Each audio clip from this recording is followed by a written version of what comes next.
तुमच्या घरात मुलीचं लग्न वारंवार ठरतं, पण शेवटच्या क्षणी मोडतंय का? कितीही स्थळं पाहिली तरी काही ना काही अडथळे येत आहेत का?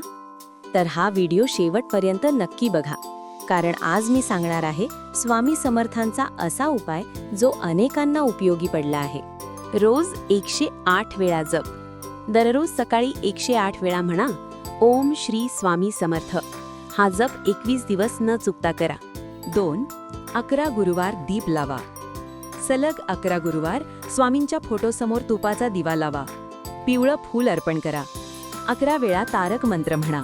लग्नासाठी विशेष प्रार्थना. दररोज ही छोटी प्रार्थना म्हणा, स्वामी माझ्या आयुष्यात योग्य जोडीदार योग्य वेळी पाठवा. 4था उपाय, दान करा. एखाद्या गरजू मुलीला कपडे किंवा गोडधोड द्या. दान केल्याने अडथळे कमी होतात असं मानतात. लक्षात ठेवा, शेवटचा उपाय खूप खास आहे. तुम्ही फक्त त्यांच्यासाठी सांगणार आहे जे मनापासून विश्वास ठेवतात. जर तुम्हाला स्वामींवर श्रद्धा असेल तर कमेंटमध्ये ओम श्री स्वामी समर्थ लिहा. 5. शेवटचा खास उपाय. गुरुवारी रात्री झोपण्यापूर्वी स्वामींच्या फोटोसमोर शांतपणे बसा. मनातील सर्व इच्छा आणि चिंता त्यांच्यासमोर व्यक्त करा आणि 21 वेळा म्हणा, स्वामी समर्थ माझ्यासाठी योग्य जोडीदार योग्य वेळी द्या. हा उपाय सलग 5 गुरुवार श्रद्धेने करा.